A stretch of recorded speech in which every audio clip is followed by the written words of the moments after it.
Okay.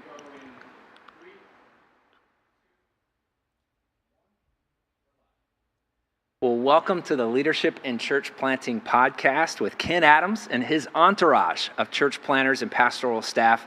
Ken Adams has planted so many churches and has pastored so many people. And over 30 years in Crossroads Noonan, he knows a thing or two about leadership, what to concentrate on, what not to concentrate on. So you're going to get a wealth of knowledge, especially if you're a church leader or church pastor or even thinking about planting your own church. There's a lot to unpack today. Well, some of his daughter churches, because he's so committed to planting churches, have gone on to plant churches themselves. And so we've got 3 generations of church planters here sitting around this table. It's a beautiful thing to get this group of men together. So we thought that we'd launch things off with the topic of raising up leaders and discipling up leaders. And this is probably the most difficult element of planting a church, but I think it's the most critical, and so does this group of men right here. The pitfalls of not doing it are just so extreme. So we thought we'd talk about how to do it, especially when you're a church planter that's dealing with the tyranny of the urgent. So we've got an aerial shot here of Peter walking on the water. This is maybe one of the most marquee moments of Jesus discipling his men with the other 11 here in the boat. Jesus was starting a movement that he called the church. He called his ecclesia, his gathering, his following. And what was he doing? He's discipling up men. He knew that he would have to have leadership in place because he was going, and they would be here to launch his movement. So welcome, everybody. I'd like for everybody to introduce themselves. Tell me where you serve and how you serve. Rod? My name is Rod Swempke, pastor at Crossroads Church in Jefferson, Georgia. Planted that church 18 years ago and been pastoring it ever since. Wow. Well, hey everybody, my name is Ron Kanzler, and I'm at Crossroads Noonan. I'm the pastor of Global Impact, and it's good to be with you guys. Yeah, so I'm Ken Adams, and I'm the pastor at Crossroads Church in Noonan. Been there for 36 years. Wow. And so I've been on a ride of a lifetime, and also founder and director of Impact Ministries. Did not know I had an entourage, so, but I do have a lot of great friends and partners in ministry and in church planting and disciple making. And thanks for having us, man. What a great opportunity It's to be going to be fun. Thank you for having us. My name is Cristian Ramos. I'm the current youth pastor at Crossroads Church, Jackson County, and soon a church planner for the granddaughter church, Crossroads Church Espanol, being launched in 2026. Thank you. Hey guys, I'm Stan Patterson. I'm happy to be here. I'm a part of the Crossroads staff and part of the Impact leadership team at Crossroads that Pastor Ken has already talked about.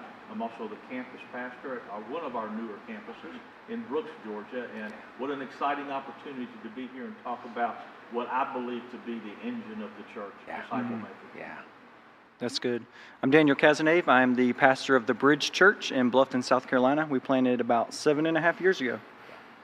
My name is Jared Smith. I am the pastor of Highland City Church in LJ, Georgia, and we planted it about 1.5 years ago. My name is Justin Craig. I'm the lead pastor at Vinings Church, a 3rd-generation church planter alongside of some of these guys. So Ken, I wonder if you could kick us off today just talking to us about why we should disciple people. If I'm a leader in a church, or if I'm a church planter that's establishing a church in a local area, why is it so important to disciple people? You know, I would say this. I love the fact that you got this visual on the wall right here of Peter walking on the water, because here's the bottom line. So everything we're really talking about today all goes back to just keeping your eyes on Jesus. That's right. And just focusing on him, because ultimately that's where it all begins and ends, right? So Jesus is, he did give us our mission. He is our model. And he gives us a methodology which should become a movement, right? And so a great visual to help remind us that pretty much everything we talk about, if it doesn't come out of the life of Christ and the ministry of Christ, then where is it coming from, right? And so everything we do becomes so much easier when we go back to what Jesus did. So the reason that we need to be making disciples is because we've been commanded to. Wow. That's right. So, you know, when you go back to what Jesus did, so, you know, Jesus really came with 2 things in mind. He had really 2 purposes. First of all, he came really to do what only he could do, and that is he came to make redemption possible for all of mankind. Whether they choose to receive it or not, is a different question. But if Jesus had not lived, been born, lived, died, raised from the dead, we would all be lost for eternity. And redemption would not be possible. Yep, So that's the first thing. the fact that Jesus came to make redemption possible is incredible. And this is why he said on the cross, it is finished. Because now the work had been done. But that's not the only reason he came. Jesus also came to not only make redemption possible, but to start a movement of messengers of redemption. And those messengers of redemption are literally called disciple makers. And so Jesus had to start the movement because the message and the mission has to be passed down for every generation in every nation until Christ returns. And so the reality is, when Jesus took those disciples up on a mountainside in Galilee, and he gave them really what we would call his famous last words. He said, here's what you do. Go make disciples of all nations. So it wasn't optional. Yeah. You know, you've heard it said it wasn't a great suggestion. It's the Great Commission for a reason, right? And so it quite honestly, it isn't that we have a choice. This is what we do. This is why we're here. We are here to make disciples that are fully trained, that will go out and make more disciples fully trained. And that is why we exist. That's right. I think we need to get into how, because I think guys find out that, you know, it's very difficult to disciple once they're planting a church. And this is a big reason why 2/3 of them fail. I think it's 69% of church plants fail. We all know that Jesus, or at least pastors who get into this, who know the Bible, Jesus commanded us to do it. So we get in there and we do it, and then we start finding the obstacles, finding the challenges. People aren't available, or people don't want to be discipled at the level that we're trying to disciple them. So we need to talk about the how, but first, would you share what is a disciple? How would you define it? You know, let me speak to that, but let me just say this real quick. So, you know, imagine you're on that mountainside in Galilee, and Jesus just ascends back to, to heaven or wherever, and the disciples are walking off that mountain. And I don't think for a minute that they ever looked at each other and said, now, what do you think we're here for? What do you think he really meant when he said make disciples? And you think they ever walked off of there and said, so I think we're going to go create a great worship gathering. And somebody else said, I think we're going to go create, huge crusade. I mean, they never, ever had it in question. Yeah. And so, but now here's what's interesting to your point. So just about everywhere you go these days, the buzzword is to make disciples. I just came back from a conference, a national disciple-making conference. And in every session, in every talk, you heard people say, make disciples. But if you asked the question, what does it look like when you made one? You didn't hear anybody talking about that. So I believe that Matthew 28 and Luke 6:40 go hand in hand. Because in Luke 6:40, Jesus said, a disciple is not above his teacher, but when he is fully trained, will look like his master. Yeah. So Jesus is spelling this out of what it looks like. So first of all, is that we ought to be making disciples that are fully trained, that look like our master. Yeah. So we don't make partially trained disciples, we make fully trained disciples, and we also make disciples that look like Jesus. And you say, well, look like him in what ways? Well, all of us can be described in two ways. We all have character and we all have conduct. And so literally who you are is described by inside and outside, character and conduct. Yeah. And so what we have is that we have a target for making disciples that is not subjective. Because it is very clear, it's very objective what Christ-like character looks like. It is very objective what Christ-like conduct looks like.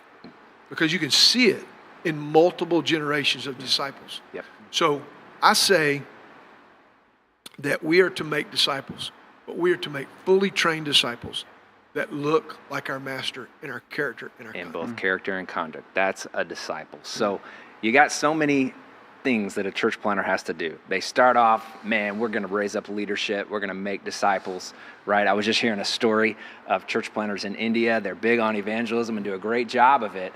But so many of these church plants are falling apart in India because these pastors don't have an understanding of raising up and discipling them to help them find the character and conduct of Christ. So you think about here in America, I think this is the reason why we're getting the results that we're getting. All that you have to do as a church planter, programming a service, making sermons, various technologies that they have to buy and get them working, right? Kids ministry, you got greeting, there's setup and tear down if you don't have a building, business administration. So it is the tyranny of the urgent, right, for a church planter. How do I overcome the I don't have time myth?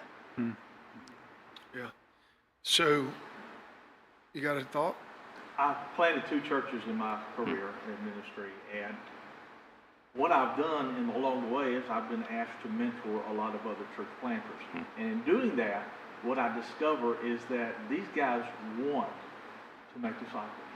They really want to do it. They go in with a call of God, and they go in with the right attitude, the right heart, and they want to make disciples because they want the church to soar on wings like eagles. However, the vast majority of them have no idea how to do that because nobody's taken the time to teach them, to inform them, to lead them.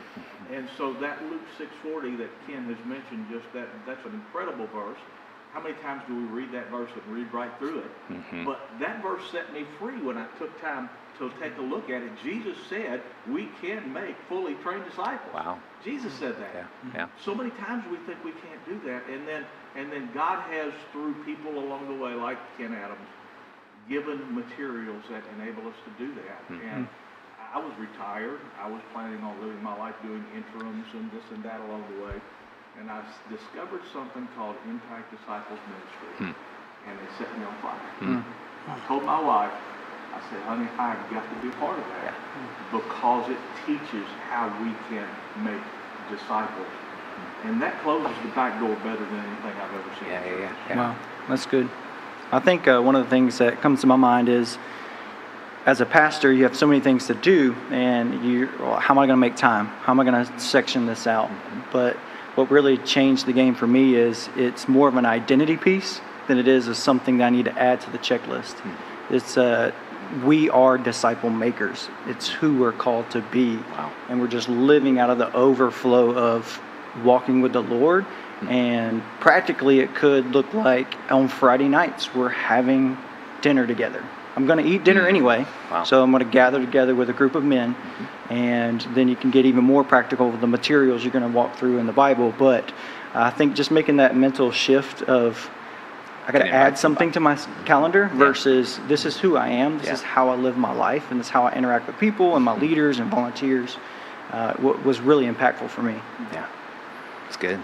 I think to that point, you got to get comfortable saying no to some good things in order to say yes to the best thing. Wow. If you're convinced this is the best thing. I mean, Nehemiah had plenty of distractions, and he said, no, I'm doing a good work. I can't come off my work. Wow. And there's a conviction there that says this is the work. Disciple making is the work of the church. Jesus had plenty of opportunity to, hey, stay in our village and heal some more people, but he knew his mission. And the further he got along in his mission on earth, the more he invested in those few. He knew that was the key component. That is the mission. Yeah. I think there's a conviction that has to be there. That's right. I think you just nailed it right there, because we say this all the time. It's not new to us, but we say that good is often the enemy of the best. And so a church planter, even a pastor of 36 years, there's no shortage of things to do, and they're all good. But if you're not careful, you'll end up doing all these good things, and you will not have done the main thing and the best thing.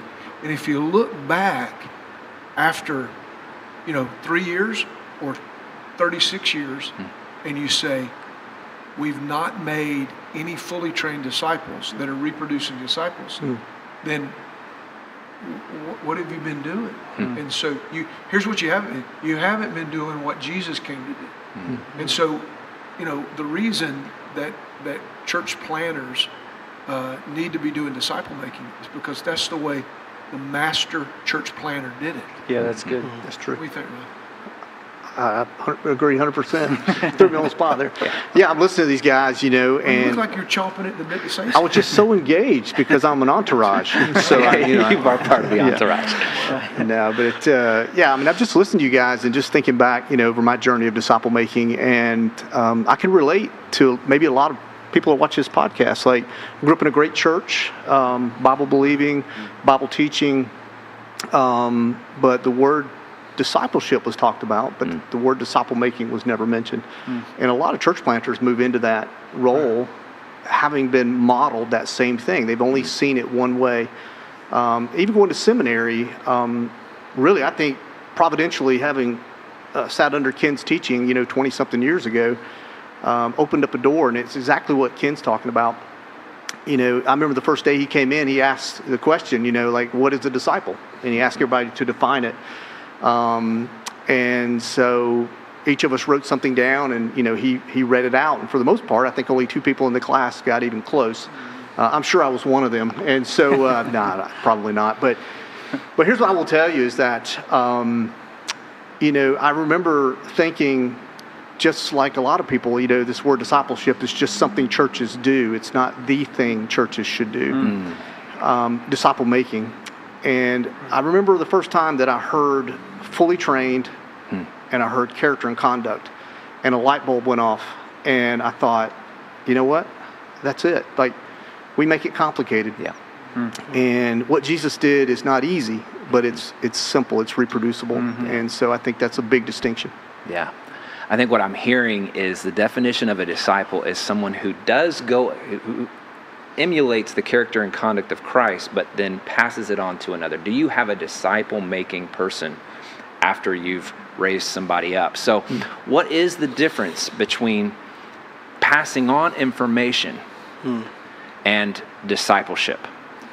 I think a lot of us and a lot of people who are watching this have heard the I do, you watch, and then we do together, then you do, I watch. And we even call that here at Vinings Church, and it's our apprenticeship process. But it's not discipleship. It's probably more on the side of passing on information. So what's the difference between these two things, and what are you doing in your church to make disciples, disciple-making disciples? So, probably a lot of different things you could say about this, but ultimately, disciple making involves discipleship, and that means transformation. Discipleship should be relational, transformational, and reproducible. And those 3 things have to be in place, right?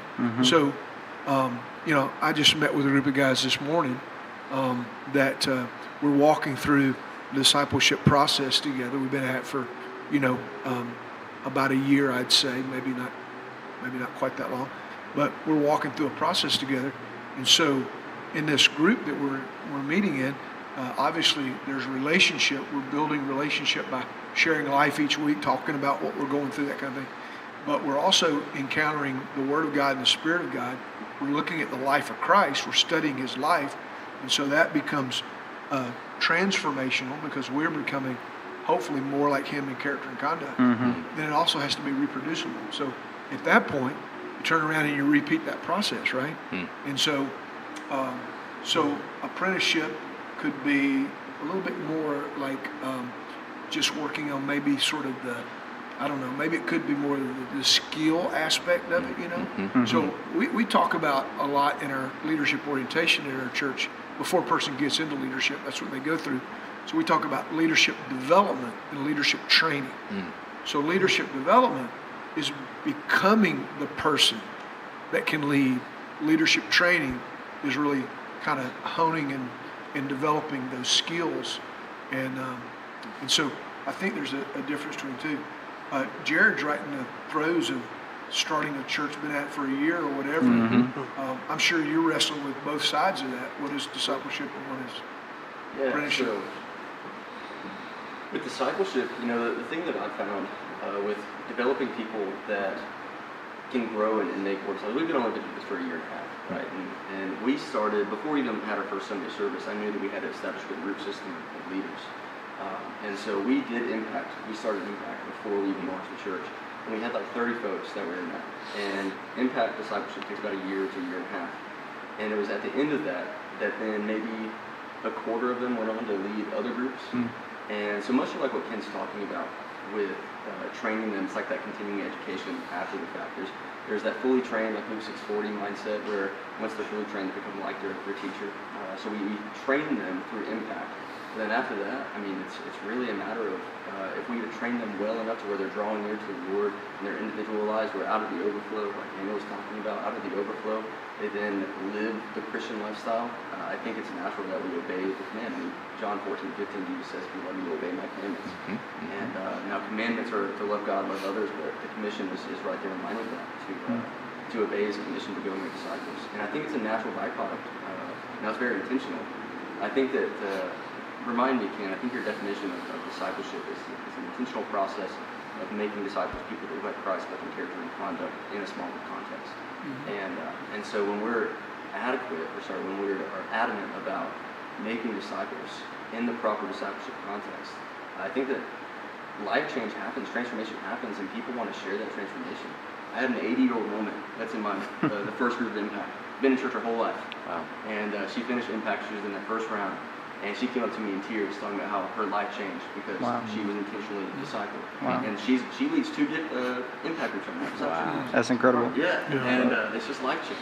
And when you experience life change through the love and life of Christ, then there's no other response to what to do. Yeah. Yeah. So let me just add something real quick. So this is actually such a cool setting here because so Jared was a part of our church for a while, and he and I actually spent about a year and a half together just going through a discipleship process together. And so I was able to just spend time with him on a weekly basis. And during that process, not just him, but all of us in the group, we're all growing more in our character because we're asking the question, what does that look like? Are we more loving, more joyful, more peaceful, more kind, good, gentle, faithful, all those kinds of things? Yeah. And then we're also saying, how are we fleshing out the conduct of Christ in our lives? And then from there, he feels called and led to go plant a church. And so it's very easy for me to say, you know what, we can get behind this guy because I know that he's qualified. Yeah. I know that he's demonstrating what needs to be modeled as a leader of a new church plant. And so then from there, though, it's kind of moved more from a discipleship relationship to more of an apprentice because now he's trying to figure out how do I go incorporate all these other pieces to leading a church, which is kind of what your whole podcast is about. It's what are all the pieces, and we're starting with discipleship because that's where it all starts. Yeah. But it's really cool how the same thing is going on with Rod and Christian here. Yeah. Same thing is going on with you guys and Greg Toller. And so it really works. It really works when we have discipleship as where leaders are developed. You know, we say this all the time. Jesus made disciples and he appointed leaders. And so in my mind, at least, Justin, I see the discipleship as becoming the right person, apprenticeship, a little bit more of a training in what we do kind of thing, from my perspective. Yeah. It's kind of equipping, whereas the other is imparting who I am into you. You know, something that I'm hearing. I think to answer your question about the difference between information and disciple making, we have to have information. That's needed, but there has to be a transition from information to disciple making. And you brought up Romans 12:1 and 2, transformation. And what we see happening is when you go through an intentional disciple making process, it's going to take a while. It's not going to happen in 6 weeks or 7 weeks. It's going to take a while. It's doing life together. Yes. But when you do that, what happens is all of a sudden you start thinking differently. Romans 12:1 and 2, now we're being transformed by the renewing of our minds, and this then plays out in our lives. So we're being transformed. That transformation is taking place, and we start thinking about making disciples. This is why I'm here, and the more we think about it, the more we act on it, And now that transformation is taking place, and you're impacting lives that becomes generational, not just in the front door, out the back. Amen. That's really good. I was thinking, I feel like that's so important because as a pastor, the pressure that you feel, especially planting a church, is you want to grow it, and you want to grow it fast. I would get as many people in the room as possible. Right. But when Jesus planted, or when he started, he took 12 guys, and he spent 3 years with them. And that takes time, and it's a slower process in the beginning, but then you begin to see the exponential growth and growing those deep roots like Justin was talking about. But you definitely feel that tension as a planter, as a pastor, but just to know that success is obedience. And what Ken was talking about is making and raising up disciples who would then raise more disciples. And it takes a little bit of, because it's even the culture in church planting world is, how many people you got coming? One of the first questions people are going to ask you. And almost a reprogramming ourselves of going, no, this is the main thing. This is the important thing. This is what Jesus called us to. That's good, man. I've heard it said this way, that if you plant a church, it may or may not lead to disciple making.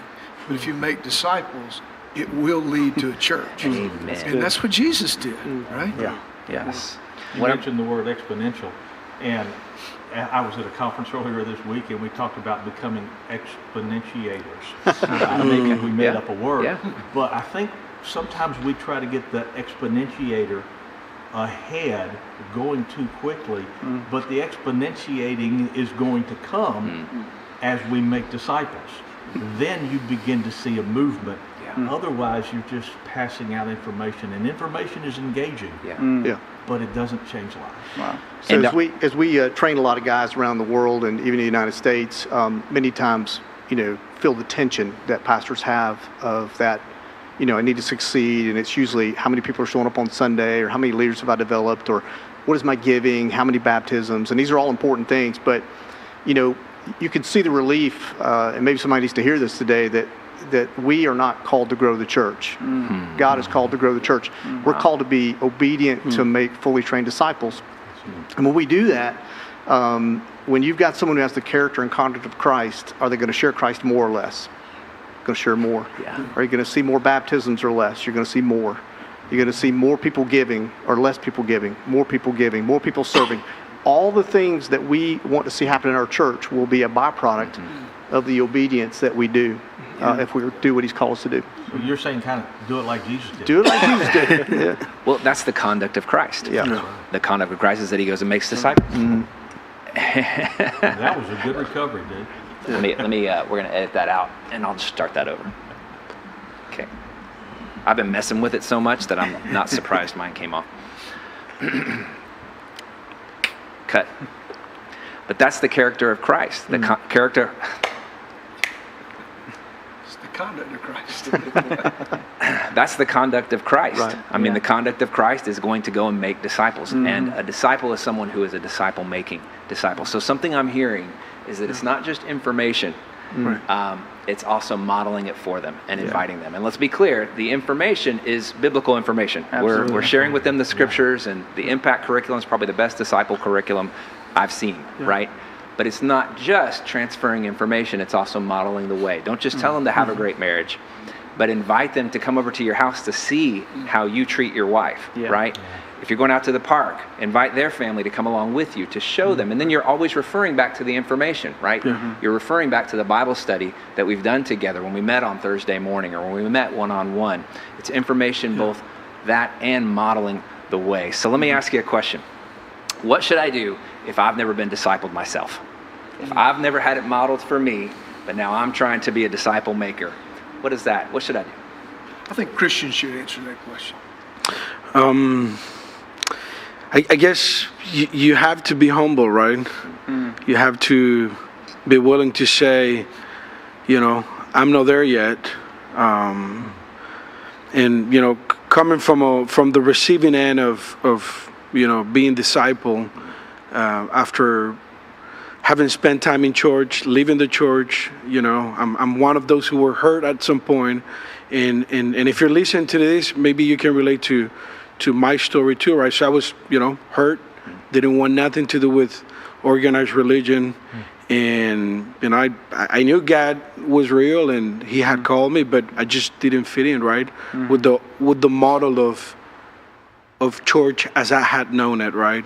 And He took a willing servant. I think it takes sacrificial love, and I think that's what's at the core of the character of Christ, right. That we need to discover, right. We cannot, like Ron was saying, it's a matter of obedience, but we cannot obey the Great Commission if we don't love the commissioner.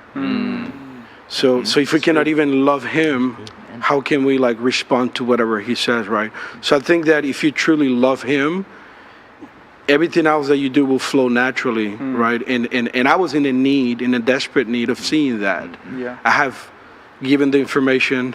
I could quote the verses. I could tell you the methods, church growth and all that. But I had not seen it fully from beginning to end. And He took, a church pastor, who was aware of Jesus' model of making disciples, and not only the information, right, but the character. And I'm gonna put you on the spot, Pastor Rod, but I thank you for all those mornings at Cracker Barrel, man, and and just taking the time to hear the story, and I think if you want to make disciples, you have to account for what it takes, pay the price, but here's the thing, you will bear much fruit. Yeah. And then you will see it, right? And maybe you have a Christian like me show up to you who you can disciple and now launch to be a disciple maker of his own. Yeah. We're going to edit this part out, but that was awesome. Yeah. Good job. That was really good. So anybody want to build on that at all? From what if I've never been discipled myself? Having that person who will invest into your life. They might not even know they're calling it discipleship or discipling you, but having someone who will take the time to invest in you, as Christian just mentioned, Rod did that for him. What an incredible thing. It takes time. It takes some sacrifice. I've got so many things I could be doing, but Jesus took the time. He made the sacrifice. That's an understatement, right? And lives were changed, and 2,000 years later, we're talking about it. We're emulating that because Jesus is our model, and we learn from Him because He's our target.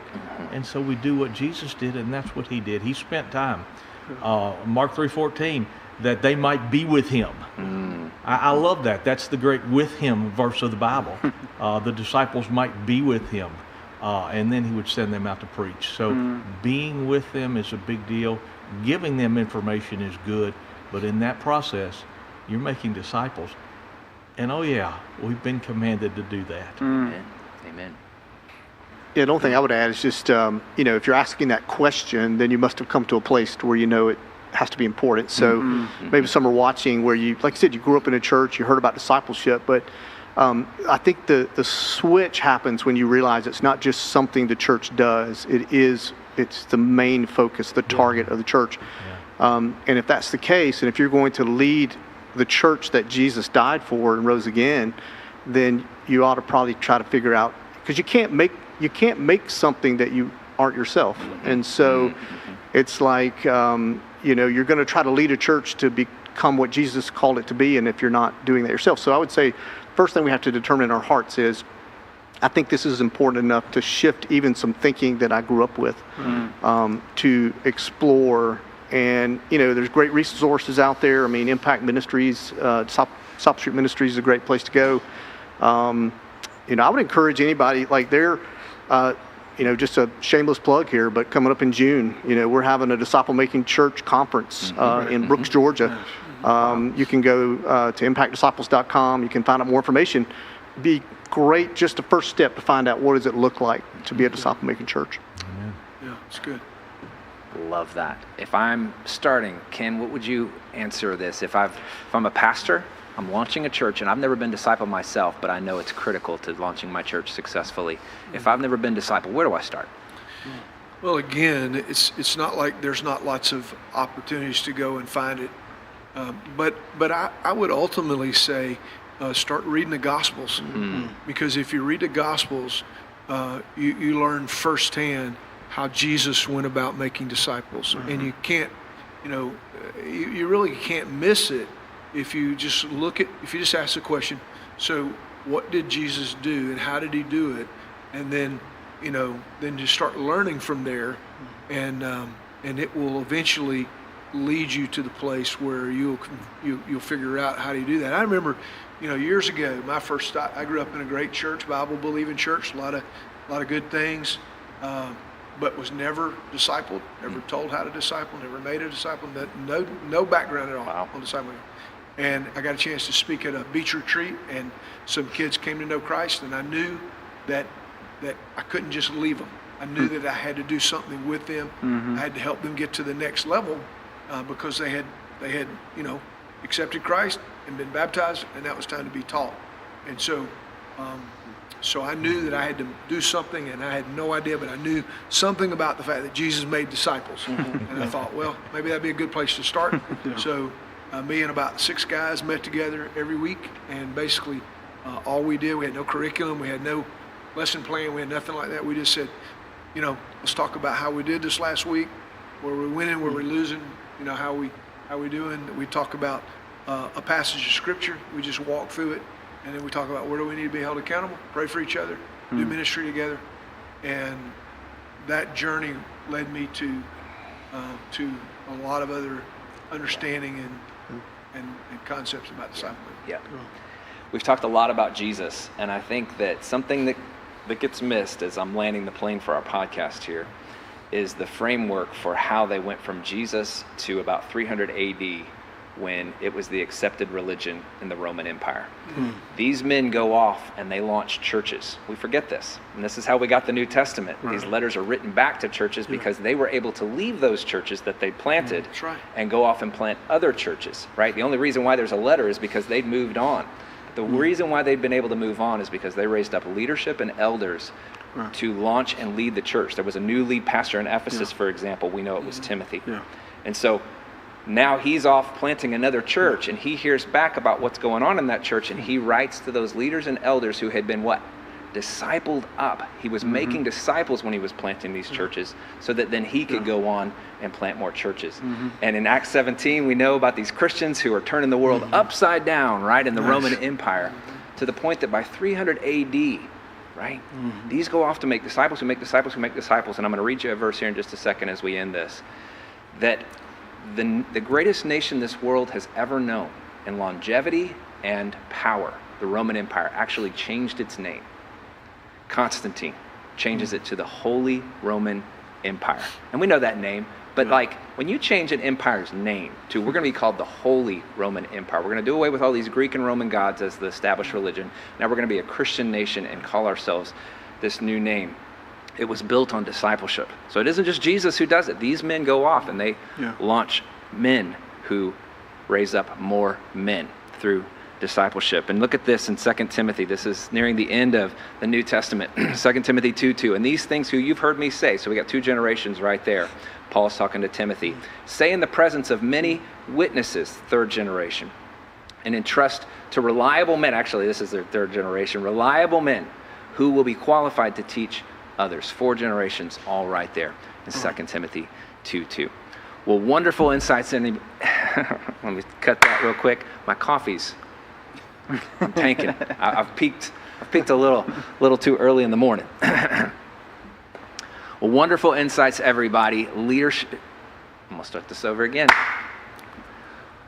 Wonderful, powerful content, guys. Thank you for being here. Discipleship is a must. You won't have a church plant very long if you don't disciple up men. And many church planters all over the nation and the globe are discovering the absence of what we've talked about here today. So I think this will be a huge resource and very valuable to many, many leaders. Thank you, Ken. Thank you, Rod. Thank you, Ron. All of you for coming and being part of today. How can we find you, Ken? I know that we can buy the content on impactministries.org. Do I have that website right? And also Amazon. Yeah, so it would be Impact Disciples. Gotcha. ImpactDisciples.com would be get you to the website, ImpactDisciples.com. You can also go find us on Facebook at Impact, Instagram. Just search for Impact and you'll find it. So a lot of different ways to connect. And obviously just even Google Impact Discipleship Ministries, and we can help you out. We do an annual conference called the Disciple Making Summit.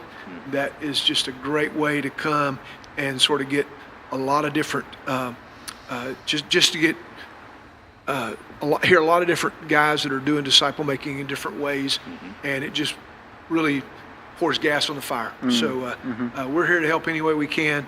We do a thing called a disciple making church seminar. Ron just mentioned that we'd love to come and do for churches, and we also have a group called a disciple making pastor group, where we're trying to help guys figure out what are the priorities of a disciple making pastor. So we do know this. We do know that we got to have disciple making churches, and we got to have disciple making pastors. And so that's what we focus on, is trying to help people figure that out. And we can join that through Zoom. We don't have to come to Georgia to do that. That's correct. Great. It's a Zoom call.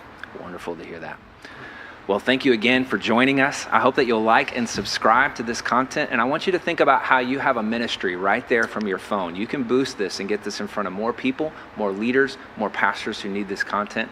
So comment throughout if you have a question, and we'll make sure we read every single comment. Thank you for joining us on this podcast, and we'll see you back next time. Thank you. I may even refilm that later. I didn't love how I said that just now. But